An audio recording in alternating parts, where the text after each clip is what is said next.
और घर के टोटके बिल्कुल नहीं करने चाहिए, वो और भी ख़राब करते हैं। कान में तीली मारनी, पिन्ने मारनी, सब चीज़ें ये बड़ी ख़तरनाक होती हैं और ये ख़तरनाक हद तक चली जाती हैं।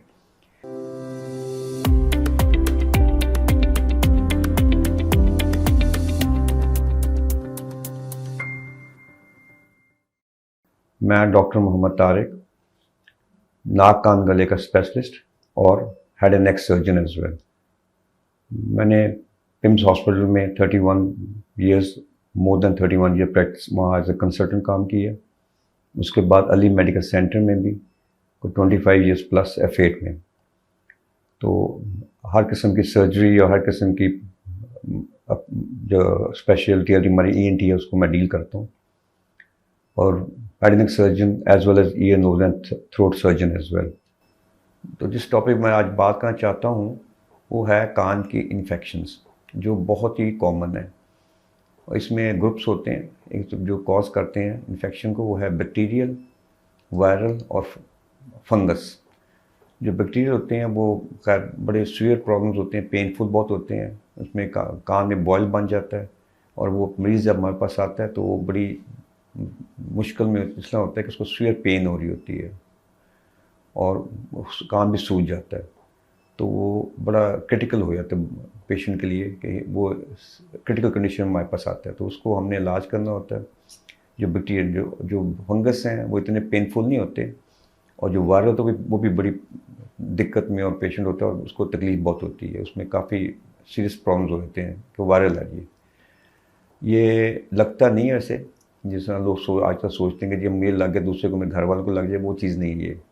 लेकिन एहतियात करनी चाहिए, तो डॉक्टर से फ़ौरन रजू करना बेहतर है। इसलिए कि अगर आप डॉक्टर के पास आते हैं तो वो उसको एग्जामिन करेगा क्या मसला है। ये ग्रुप्स हैं, उसमें भी ग्रुप्स में भी डिवाइडेड है। वन ग्रुप से कोई काफ़ी चीज़ें ऐसी और सिम्टम्स होते हैं जहाँ वो पेशेंट बताते हैं, उसको डॉक्टर ने जज करना होता है और उसके मुताबिक इलाज करना होता है।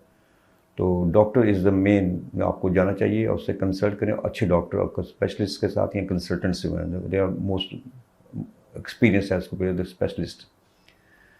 तो इसके जो बैक्टीरियल है उसमें आपको बेसिक ये है कि कान में वो फिंसी बन जाती है, वो बड़ी बहुत ही पेनफुल होती है, और उसके बाद मरीज़ अपने कान को ना वो खा पी सकता है, उसके फिर इन्फ्लेमेशन, कान सूज जाता है और दर्द तो शदीद दर्द होता है उसको। तो जब दर्द शदीद हो फिर तो आप समझते हैं कि मरीज़ का क्या हाल होता है। तो उसको रिज्यू करना चाहिए फ़ौरन जाकर डॉक्टर के पास।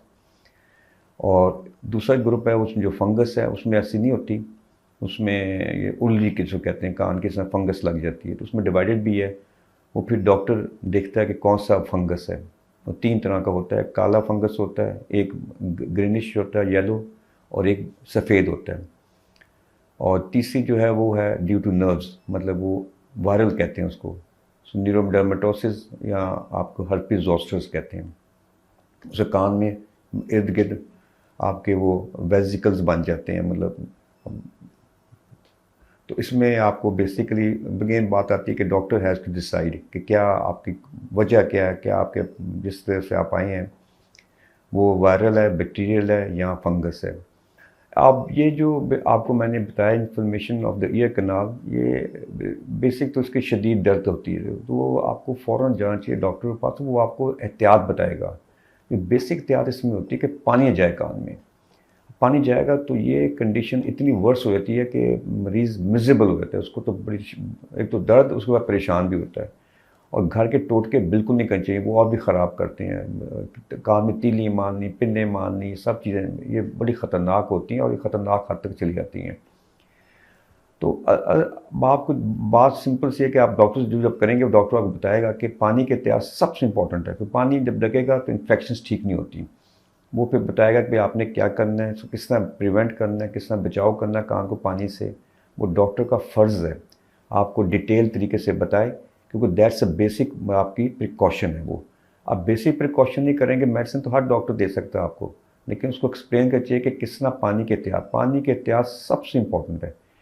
फिर वो डॉक्टर देखेगा, आपको एग्जामिन करेगा, एंड फिर वो डिसाइड करेगा बैक्टीरियल है तो उसको फिर एंटीबायोटिक देनी पड़ती है, उसके साथ वो पेन किलर देना पड़ता है, और कई दफ़ा उसको फिर उसके बाद सफाई करनी पड़ती है कान की, क्योंकि अंदर गंद पड़ा होता है। उसको कहते हैं पस हो या उसमें डिस्चार्ज आ रहा हो, उसको सफाई करेगा। तो इसलिए डॉक्टर से रजू करना सबसे इम्पोर्टेंट है, और सबसे इम्पोर्टेंट चीज़ है पानी की एहतियात। फिर वो बैक्टीरियल हो तो उसमें आपको एंटीबायोटिक और ये देगा वो, लेकिन उस फिर डिपेंड कर सफाई करके कान की बद तरीके से लोग करते हैं डॉक्टर, लेकिन वो बाकी दफ़ा ट्रॉमा कर देते हैं, उसको ज़ख्म कर देते हैं, वो वेरी डेंजरस और वर्स हो जाता है। दूसरी चीज़ जो है फंगस है, इसमें भी वही चीज़ें आती हैं कि पानी की एहतियात फोरमोस्ट है, सबसे ज़रूरी। फिर एंटी फंगल क्रीम्स आती हैं, सफाई करके वो क्रीम अंदर इंजेक्ट करनी पड़ती हैं, उससे भी ये फंगस ख़त्म होता है। और जो तीसरी है, जो जिसकी एंटिटी है, वो है कि आपके न्यूरो, मतलब उसको कहते हैं नर्व की इन्वॉल्वमेंट, उसको है हर्पिस ज़ोस्टर या न्यूरोडर्मेटाइटिस।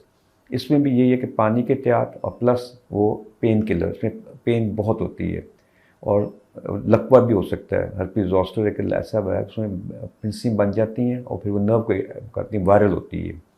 उसमें भी ये चीज़ें हैं जो मैंने पहले मेंशन की, लेकिन पेन किलर लगाने पड़ते हैं।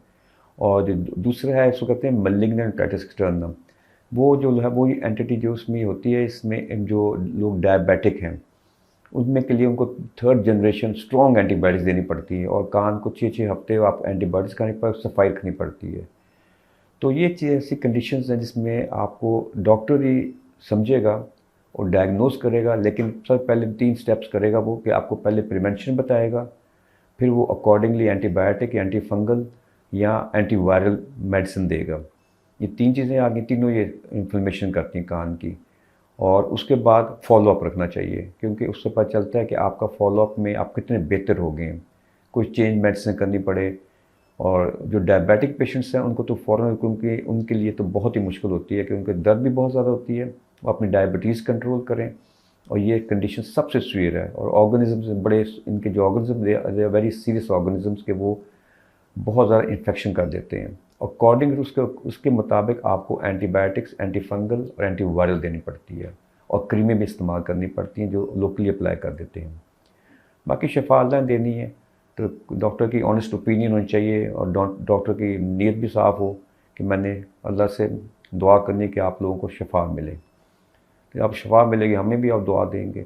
और अगर आपने मेरे से रब्ता करना है, ये हेल्थ वायर वेबसाइट पर आप चले हैं, और हमारे दीगर नंबर जो है हमारे, उस पर भी आप हमसे रजू कर सकते हैं।